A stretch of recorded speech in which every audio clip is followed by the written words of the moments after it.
Doctors in the US do make a considerable amount of money, but you need to be sure about what you're getting yourself into.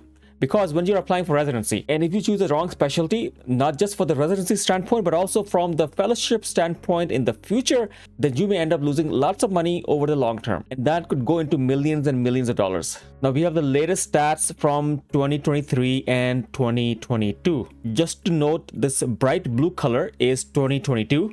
And this darker color is 2023. And on an average, you can see that physicians in 2023, let's talk about 2023, are making $336,000 on average. Now, if you become a primary care physician, it could be a family medicine physician as well as an internal medicine physician only doing primary care, you are seeing here that you are definitely making a lot less. Specialists tend to earn a little bit more. Now, on an average, compensation did grow by around 3% over the past year.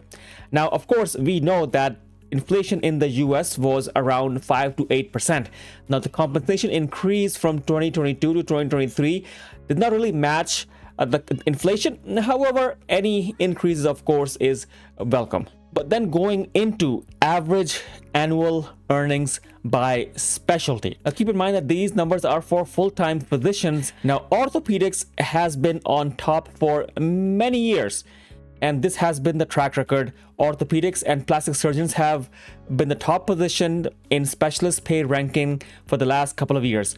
Cardiologists and urologists compensation has always included them into the top 5 for the last couple of years. And gastroenterology have also been known to be consistently quite close in the top of the rankings.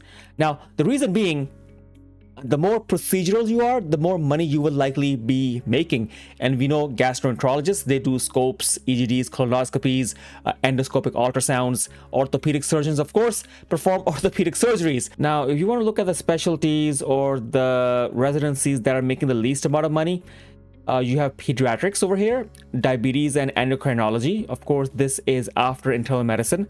Family medicine and infectious disease. Infectious disease, of course, always also comes after internal medicine. However, pediatrics can also have their own specialties, and they definitely do have their own specialties, including endocrinology, including infectious disease, gastroenterology, pediatric cardiology. So pediatrics, I'm not sure if this represents only the general pediatrics or pediatric specialties as well. However, let's talk about special aspects for international medical graduates, because most international medical graduates, they try to go for, let's say, internal medicine or family medicine or psychiatry right over here. However, I want you guys to consider emergency medicine as well. Pathology, a lot of people forget about pathology. Neurology is a specialty that IMGs do go for, and it seems to be well represented, and I think the neurology pay is pretty decent. One specialty that international medical graduates miss is physical medicine and rehabilitation, and this residency as well as job is usually very light compared to many of the other medical specialties. A lot of people don't know about this. Then international medical graduates should also look for anesthesiology. Relatively not as stressful as other specialties such as medical specialties or surgical specialties. Anesthesiology is also something you should not overlook. Anyways, gynecology and obstetrics, that has been tough for many years because litigation has been one of the biggest concerns with obstetrics and gynecology. Now, the next chart that we're going to look at is comparing the pay for males and females. So women are in pink and men are in dark purple. So you can see there is a huge difference in the pay from men compared to females. And male physicians practicing full-time in the US on average make around 29% more than their female counterparts back in 2023. Now, one of the reasons that has been suggested is that females are often less engaged in negotiations and they are less likely to ask for a raise than their male counterparts, especially when they are looking at their contracts, and a male will actually ask for more money and compensation than a female would. The other aspect that has come to light is that females do tend to work a bit less. For example, they may not pick up extra shifts. They may not want to do weekends or nights perhaps. So females are less aggressive in asking for a pay raise, as well as they may not be working as much as their male counterparts. Now, this is an important chart as well. Now, this compares compensation based on race and ethnicity. Caucasians, Asian American, Latinx, Hispanic, and African American and Black. Now, looking by these numbers, the average compensation for an African American physician in the US actually grew over the past few years. However, there has been a consistent pay gap between African American doctors and each of the other groups, as you can see over here. Caucasians tend to make the most money. One thought could be that usually, of course, the Caucasians are American medical graduates, and they are into specialties that are more surgical in nature, and usually Asian or other specialties, they might be going into internal medicine, psychiatry, or family medicine, whose pays are generally lesser. And these specialties are, of course, taken over more by Asian Americans or international medical graduates. Now, if you want to look at the geographical location where people make the most money, then you will consistently notice that people in the Midwest area, the Midwest area, they are making the most money with the average income around $404,000. On the East Coast, however, where a lot of international medical graduates do end up, the East Coast does tend to make the least amount of money, and this is the Northeast area, the New York, Pennsylvania, New Haven, Connecticut area, where they tend to make the least amount of money, on average $351,000. Otherwise, the South does make a bit more money, and the California area does also make a few $1,000s more than the East Coast. And one thing to always keep in mind is that big city centers are usually not the highest earning locations for doctors. That is different from people who are in the finance world. However, doctors in, let's say, places such as New York, Boston, Los Angeles, big city centers in Texas, anywhere, they tend to make a bit less money because there's a lot of competition, and doctors are easier to come by in big city centers. Of course, we know that people like to enjoy the city life. However, if you want a little bit extra money, then you may want to venture out of the big city or even the Midwest, where people don't want to travel to. Of course, it is all about supply and demand. Now, this is a very interesting chart. So who are the happiest? Okay, public health and preventative medicine. All right, they are the happiest. Then dermatology, psychiatry, oncology. Very interesting, because in oncology, you're dealing with people with not so good futures, although we are coming up with therapeutics in oncology to treat and help many cancers.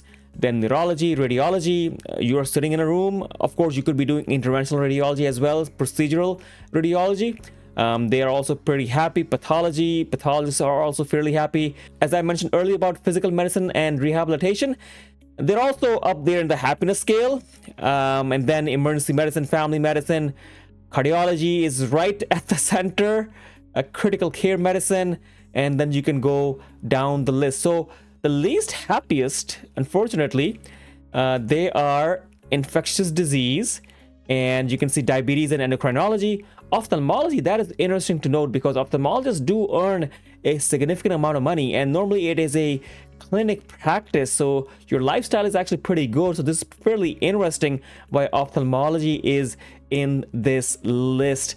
But you can see some of the higher paying specialties, urology and plastic surgery, also seem to be at the bottom of the happiness scale over here. But anyways, I think this was interesting, so I wanted to share this with you.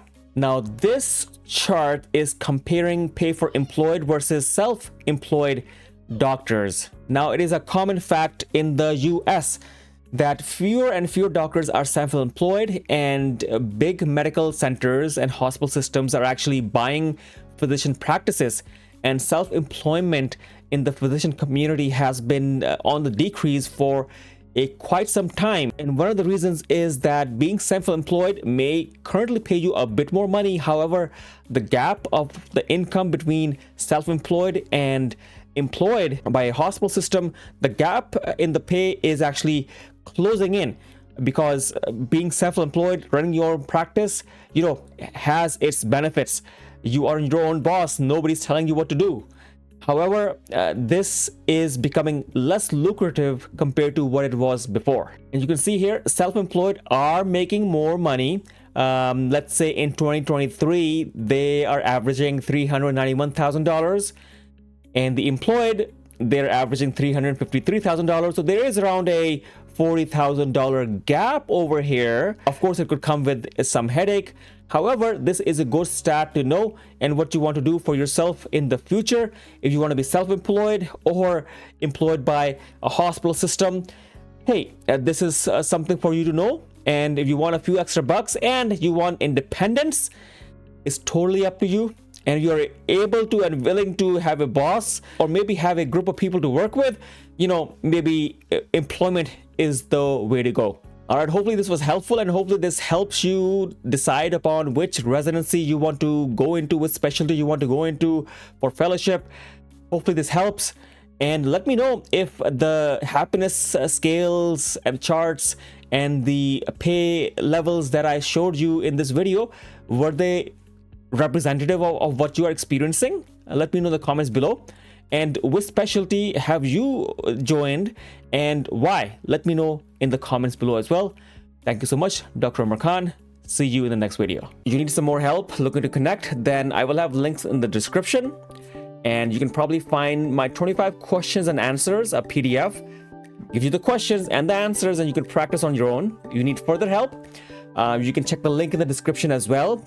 Possible sessions with small groups, as well as possibly one-to-one. And if you want to become a member of my channel on YouTube, and we will be having live interview preparation sessions as well, consider becoming a member there as well. And of course, we'll chat over on Facebook as well. I will have all the links for all of my social handles in the description. Hopefully it helps. Thank you.